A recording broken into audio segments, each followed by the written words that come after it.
ప్రస్తుతం మనతో పాటు ఉన్నారు ఆధ్యాత్మిక గురువు గారు వివేకానంద గారు. ఒకసారి ఆయనతో మాట్లాడదాం. సార్ నమస్తే అండి. సార్ ఏం లేదు, మనం భగవద్గీత అనగానే మీరేమో జ్ఞానాన్ని సముపార్జించుకోవడానికి పనికొచ్చేటువంటి ఒక అద్భుతమైన గ్రంథంగా అభివర్ణిస్తున్నారు. బట్ గీత లేకపోతే భగవద్గీత ఈ గుర్తు రాగానే వెంటనే గుర్తుకొచ్చేది మనుషులు చనిపోయినప్పుడు అక్కడ డెడ్ బాడీస్ దగ్గర, శవాల దగ్గర ఆ గీతను పెడతా ఉంటారు. భగవద్గీత అనగానే మనిషి చనిపోయినప్పుడు మాత్రమే ఎందుకు గుర్తుకొస్తుంది అనేది నాకు అర్థం కాదు అసలు. నేను కూడా గమనించానమ్మా. ఇటీవల కాలంలో గత కొద్ది సంవత్సరాలుగా ఎవరైనా మనిషి మరణించినప్పుడు మాత్రమే గీతా శాస్త్రాన్ని పెట్టడం. ఇంకా చెప్పాలంటే ప్రాక్టికల్ గా నేను విన్నాను. ఒకళ్ళ ఇంటికి నేను వెళ్ళాను. వాళ్ళ ఇంట్లో వాళ్ళ ఇంట్లో భగవద్గీత పెట్టారు, ఎవరో పోయారు అనుకుంటా అన్నది పనమ్మాయి అన్నది. నిజానికి అది చాలా దురదృష్టకరం, చాలా అవాంఛనీయం. గీతా శాస్త్రం నిత్య పారాయణం చేయాల్సిన అంశం. మరణించినప్పుడు కూడా పెట్టుకోవచ్చేమో కానీ అది ఎంతటి ఉద్గ్రంథం అంటే మరణించినప్పుడు మాత్రమే పెట్టుకోవాలన్నట్టు ఎందుకు అయిపోయింది? అది పొరపాటు. అలా ఎందుకు అయిపోయిందంటే, పుట్టినవాడు గిట్టక మానడు, గిట్టినవాడు పుట్టక మానడు అని శ్రీకృష్ణుడు చెప్పినట్లుగా చెప్పబడుతుంది. అవును. జాతస్య ధ్రువమునిచ్చు. అది సాంఖ్య శాస్త్రం 2వ అధ్యాయం 27వ శ్లోకం. నేను చెప్పబోయే ఈ జ్ఞానాన్ని మొత్తం ప్రేక్షకులందరూ విభేదించవచ్చు. ఎవ్వరు నా అభిప్రాయంతో సమ్మతించకపోవచ్చు. కానీ మీరు సూటిగా అడిగారు కాబట్టి అసలు భగవద్గీత మొత్తం ఏకశ్లోకే అంటే మొత్తం గీతా శాస్త్రం అంతా ఒక ఎత్తు, ఆ ఒక్క శ్లోకమే ఒక ఎత్తు అన్న చందంగా ప్రచారం జరిగింది. ఏ శ్లోకానికి? జాతస్య ధ్రువ మృత్యు. పుట్టినవాడు గిట్టక మానడు, గిట్టినవాడు మరుల పుట్టక మానడు. మరణించినప్పుడు తీవ్రమైన విషాదానికి లోనవుతాం కదా. అవును. విషాదానికి లోనైనప్పుడు శ్రీకృష్ణుడు ఉపదేశించినట్లుగా భావిస్తున్నారు వీళ్ళు. ఏమని? పుట్టినవాడు గిట్టక మానడు, గిట్టినవాడు పుట్టక మానడు, ఇది ఎలాగూ కంపల్సరీ, ఇన్ఎవిటబుల్, కాబట్టి దీనికోసం నువ్వు దుఃఖించొద్దు అని శ్రీకృష్ణుడు చెప్పాడేమో అని అపోహపడి దాన్ని గీతాశాస్త్రాన్ని ప్లే చేయటం మొదలైంది. కానీ నిజానికి ఏ ఒక్కళ్ళు నన్ను నమ్మకపోయినా శ్రీకృష్ణుడి అభిప్రాయం అది కానే కాదు. నిజానికి గీతాశాస్త్రం అర్థం అవ్వాల్సిన రీతిలో అర్థమైతే విషాదం కాదు, నిత్యపారాయణం చేయాల్సిన అంశం. ఎంతమంది నన్ను నా అభిప్రాయంతో సమ్మతిస్తారో, ఎంతమంది నా అభిప్రాయాన్ని ధిక్కరిస్తారో నేను చెప్పలేను. కానీ మీ ద్వారా సాధకులకు ఒక్కటే చెప్తున్నా, పుట్టినవాడు గిట్టక మానడు, గిట్టినవాడు పుట్టక మానడు అన్నది శ్రీకృష్ణుడి అభిప్రాయం కానే కాదు, శ్రీకృష్ణుడి అభిమతం కానే కాదు. అది అర్జునుడి అభిప్రాయం. అర్జునుడు నమ్ముతున్నాడు ఏమని? పుట్టినవాడు గిట్టక మానడని, గిట్టినవాడు మరల పుట్టక మానడని నమ్ముతున్నది అర్జునుడు. అర్జునుడిలో ఉన్న అజ్ఞానాన్ని తొలగించడానికే శ్రీకృష్ణుడు ప్రయత్నం చేశారు. 2వ అధ్యాయం 11వ శ్లోకం నుండి 25వ శ్లోకం దాకా మనందరం ఆత్మచైతన్యాలమేనని, అసలు మనకి జననము మృత్యువు లాంటివి వర్తించవని, మనందరం శాశ్వతమైన వాళ్ళమేనని ఆచార్యులు చాలా స్పష్టంగా తెలియజేస్తూ 26, 27 శ్లోకాల్లో ఆయన ఏమన్నారంటే, 26, 27 శ్లోకాలు కలిపి చదువుకోవాలి. ఆ శ్లోక ద్వయం 27వ శ్లోకం ఒక్కటే విడిగా చదవటం వలన ఈ అపార్థం వచ్చింది, ఈ అపార్థం నుంచి అనర్థం పుట్టుకొచ్చింది. 26, 27 శ్లోకాలు కానీ కలిపి చదివితే అక్కడ ఏమనుందంటే, అర్జున, ఒకవేళ నువ్వు అనుకుంటున్నట్లుగా, నువ్వు అపోహపడినట్లుగా ఆత్మ పుడుతుంది, ఆత్మ మరణిస్తుంది, మరణించిన ఆత్మ పైకెళ్ళి ఆగిపోదు, మళ్ళీ పునర్జన్మ తీసుకుంటుంది అని నువ్వు నమ్ముతున్నావు కదా. ఒకవేళ నువ్వు నమ్మింది నిజమైన దుఃఖించాల్సిన అవసరం ఏమీ లేదు. ఎలాగూ మరణించిన ఆత్మ పైన ఆగిపోలేదు కదా, మళ్ళీ కిందకు వస్తున్నది కదా, అలా అనుకున్నా దుఃఖించాల్సిన అవసరం లేదన్నది శ్రీకృష్ణుడు చెప్పారు. ఎంత దురదృష్టకరం అంటే, అర్జునుడిలో ఏ అజ్ఞానాన్ని రూపుమాపడానికి ఆచార్యులు అంతటి ఉద్గ్రంథాన్ని ఉపదేశించారో, ఆ అజ్ఞానాన్ని మనం ఇవాళ హృదయంలో పొందుపరుచుకుని మస్తిష్కంలో అనుష్ఠానం చేసుకుని గూడు కట్టుకుపోయిన చేదస్తాలతో మనం ఉన్నాం. నిజానికి అలా ప్లే చేసిన వాళ్ళు తప్పు కాదు, ఆ అంతరార్థాన్ని అపార్థంగా చెప్పిన వాళ్ళని, గీతాచార్యుల యొక్క అంతరంగాన్ని ఆవిష్కరించకుండా జాతస్య ధ్రువ మృత్యు. నేను ఒకటి అడుగుతున్నా, కామన్ సెన్స్ అమ్మ, పెద్దగా లోతుగా అధ్యయనం చేయక్కర్లేదు తల్లి. పుట్టినవాడు గిట్టక మానడు, అది చెప్పడానికి శ్రీకృష్ణుడు ఎందుకమ్మా? ప్రతి ఒక్కరికి తెలుసు కదా తల్లి. రెండోది ఇంకోటి చూడండి, ఎంత దురదృష్టకరం. మరణించిన వాడు మరలు జన్మించక తప్పదంట. అంటే మనకు జన్మరాహిత్యం లేదనమాట. కింద ఫుట్బాల్ లాగా కింద తంతే పైకి వెళ్ళి పడతాం, పైన తంతే కిందకు వచ్చి పడతాం. అంటే జన్మరాహిత్యం లేదనేగా. ముక్తి లేదనేగా, మోక్షం లేదనేగా. Hmm. అలా శ్రీకృష్ణుడు చెప్తాడు బంగారు తల్లి. ఒక్కసారి ఆలోచించండి. ఓకే. Common sense. పుట్టినవాడు గిట్టక మానడు, గిట్టినవాడు మరుల పుట్టక పుట్టక మానడు మానడు. అని చెప్పినప్పుడు ఇంకా అసలు ఇక్కడ తంతే పైకి వెళ్ళి పడతాం, పైన తంతే కింద పడతాం. లాజిక్. ఇంకప్పుడు ముక్తి ఏంటి, మోక్షం ఏంటి, జన్మరాహిత్యం కదా. లేదనేగా.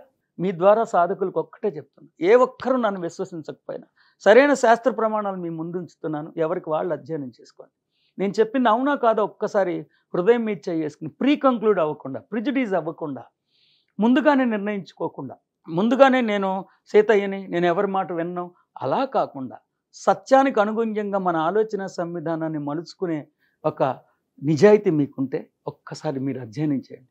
2వ అధ్యాయం 12వ శ్లోకం నుండి ఇంచుమించు 25వ శ్లోకం దాకా మనందరం ఆత్మలమని, మనకి జనన మరణాలు వర్తించవని, మనందరం శాశ్వతమైన వాళ్ళమని, మనం ఎప్పుడూ ఉన్నామని, ఎప్పటికీ ఉంటామని, అంతటా ఉన్నామని ఆచార్యులు ఉపదేశించారు. ఉపదేశిస్తూ, ఓ అర్జున, ఆత్మకి జననం ఉంటుందని, ఆత్మ మరణిస్తుందని, మరణించిన ఆత్మ మళ్ళీ పునర్జన్మ తీసుకుంటుందని ఒకవేళ నువ్వు నమ్మినా అయినా కూడా ఏడవక్కర్లేదు కదయ్యా, ఎందుకే ఏడుస్తావు అని చెప్పినందుకు మనోళ్ళు చాలా జాగ్రత్తగా కోఆపరేషన్తో ఆపరేషన్ చేసి 26వ శ్లోకాన్ని తీసేసి ఒక్క 27వ శ్లోకాన్ని ప్రొజెక్ట్ చేయటం వలన ఆ అపార్థంలోంచి పుట్టుకొచ్చిన అనర్థమే శవాల దగ్గర గీతాశాస్త్రం ప్లే చేయబట్టం. అసలు ఇంకొకటమ్మా, మీకు మీ ద్వారా సాధకులకి మనవి చేసుకుంటున్నా, అన్యమతాలన్నీ మనం ఎందుకు ఏడవాలి, ఎప్పుడు ఏడవాలి, ఎంతసేపు ఏడవాలి, ఒక్కళ్ళమే ఏడవాలా, సామూహికంగా కుటుంబ సభ్యులందరూ కలిపి ఏడవాలా, ఏడుస్తున్నప్పుడు ఎలాంటి జాగ్రత్తలు తీసుకోవాలి, ఇలా చెప్పుకుంటూ వచ్చింది.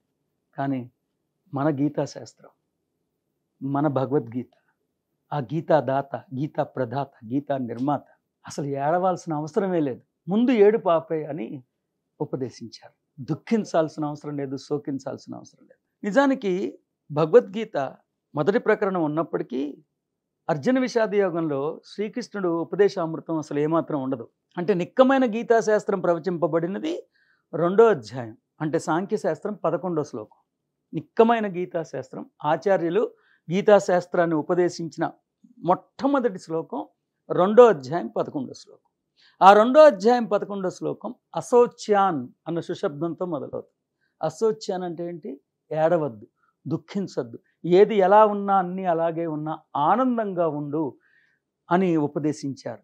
ఎందుకు ఆనందంగా ఉండాలో తెలియచెప్పడం కోసం గీతాశాస్త్రం చెప్పబడింది. మిగతా వాళ్ళందరూ ఎందుకు ఏడవాలో చెప్తే ఆచార్యులైన శ్రీకృష్ణుడు ఏడవద్దని చెప్పి ఎందుకు దుఃఖించక్కర్లేదో, ఎందుకు శోకించక్కర్లేదో చెప్పడం కోసం అంత అద్భుతమైన గీతని ప్రబోధించారు. నాకు ఇక్కడ ఒక విషయం చెప్పండి సార్, మీరు చెప్పిన వాటిల్లో నుంచే అదే ఇప్పుడు ఏదైతే మనుషులు మరణించినప్పుడు పెడతా ఉన్నారో అందులో పుట్టినవాడు మరణించక తప్పదు, గిట్టక తప్పదు, గిట్టినవాడు మరలా పుట్టక తప్పదు, అనివార్యమగు ఈ చర్యను గురించి శోకింప తగదు.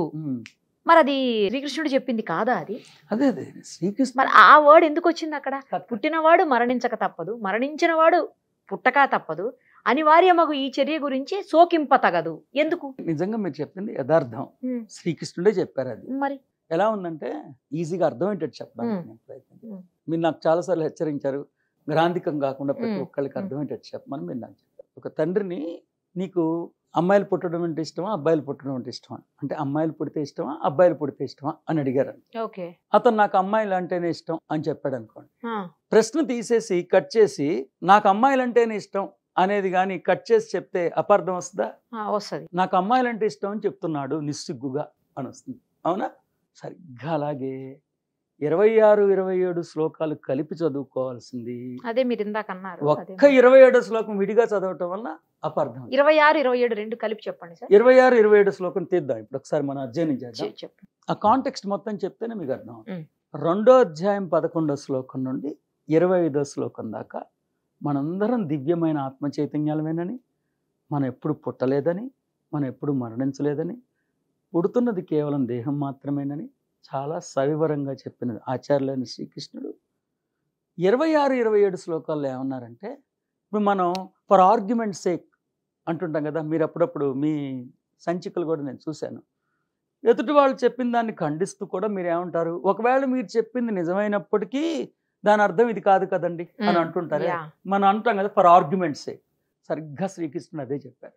ఫర్ ఆర్గ్యుమెంట్ సేక్, ఓ అర్జున ఒకవేళ నీ అభిప్రాయం నిజమైనా అని 26, 27 శ్లోకాలు ఏం కలిపి చెప్పండి? ఓ అర్జున ఈ ఆత్మకు జనన మరణములు కలవని ఒకవేళ నీవు భావించినప్పటికీ దీనికై నువ్వు శోకించక్కర్లేదు. ఏలనినా దాని ఎందుకు continuation అంటే? కాబట్టి ఎందుకంటే పుట్టిన వానికి మరణము తప్పదు, మరణించిన వానికి పునర్జన్మ తప్పదు, కనుక అపరిహార్యమైన ఈ విషయములు యందు నీవు శోకింపదగదు. అంటే ఆత్మ పుడుతుందని, ఆత్మ మరణిస్తుందని, మరణించిన ఆత్మ మళ్ళీ పుడుతుందని నమ్ముతున్నది ఎవరు? అర్జునుడు, శ్రీకృష్ణుడు కాదు. ఇదే కరెక్ట్ అయితే 11వ శ్లోకం నుంచి 25వ శ్లోకాలు చెప్పిన శ్లోకాలన్నీ ఏమైపోయాయి? ఇందాక 2వ అధ్యాయం 20వ శ్లోకం అయం కదాచిత్ రిపీట్ చేయండి సార్. 26, 27 కలిపి చదవండి. ఓ అర్జున ఈ ఆత్మకు జనన మరణములు కలవని ఒకవేళ నీవు భావించినప్పటికీ దీనికై నీవు శోకింపదగదు. ఏలనిన పుట్టిన వానికి మరణము తప్పదు, మరణించిన వానికి పునర్జన్మ తప్పదు, కనుక అపరిహార్యములైన ఈ విషయములు యందు నీవు శోకింపదగదు. అది విడిగా చదివితే దాన్ని సెపరేట్ చేసేసేసరికి క్లియర్గా 26 yes, శ్లోకంలో అర్థమైంది. ఏముందండి? ఒకవేళ ఈ ఆత్మకు జనన మరణములు కలవని నీవు భావించినప్పటికీ. సో ఆత్మకి జననం ఉంది, ఆత్మకి మరణం ఉందని భావిస్తున్నది ఎవరు? అర్జునుడు. నువ్వు భావించినప్పటికీ అలా అయినా సరే చనిపోయిన వాడు ఏడవక్కర్లేదు. పుడతాడు, పుట్టినవాడు చనిపోతాడు కాబట్టి ఏడవకు. అది ఆయన అర్థమైంది. ఏమంటున్నారు? ఆత్మ పుట్టదు, ఆత్మ మరణించదు. అయం కదాచిత్ న జాయితే, అయం కదాచిత్ న మ్రియతే. ఈ ఆత్మ కానీ నువ్వు చైతన్యం. భావిస్తున్నావు కదా. అది ఆ భావన అర్జునుడిది, శ్రీకృష్ణుడిది కానే కాదు. Okay. ఎప్పుడైనా సరే మీ ద్వారా ప్రేక్షకులకు ఒకటే చెప్తున్నా, ఇప్పటికైనా మనందరం మేల్కొని 2వ అధ్యాయం 27వ శ్లోకానికి అవాంఛనీయమైన ప్రాధాన్యతను తగ్గించి 2వ అధ్యాయం 20వ శ్లోకానికి, 2వ అధ్యాయం 28వ శ్లోకానికి ఇస్తే అసలు గీతాశాస్త్రం యొక్క సుగంధాలు సౌరభాలు యావత్ ప్రపంచానికి అవి రెండు ఏంటో చెప్పండి. 20లో ఏముంది, 28లో ఏముందో చెప్పండి. 2వ అధ్యాయం 20వ శ్లోకం అయం కదాచిత్ న జాయతే, అయం కదాచిత్ న మ్రియతే. ఈ ఆత్మ చైతన్యం ఎప్పుడు జన్మించలేదు, ఎప్పుడు మరణించలేదు. ఆత్మకి మరణము లేదు, ఆత్మకు జన్మ లేదు. లేదు. పుడుతున్నది ఎవరు? దేహం. మరణిస్తున్నది ఎవరు? దేహం. తర్వాత ఏమన్నారు? అయం కదాచిత్ న భూత్వా న భూయః న భవిత. ఈ ఆత్మ చైతన్యం ఎప్పుడు భౌతికతను సంతరించుకోలేదు అంటూ ఏమన్నారు? అయం అజహ, ఈ ఆత్మకి జన్మలే వర్తించవు. అయం శాశ్వత, ఈ ఆత్మ చైతన్యం శాశ్వతమైనది.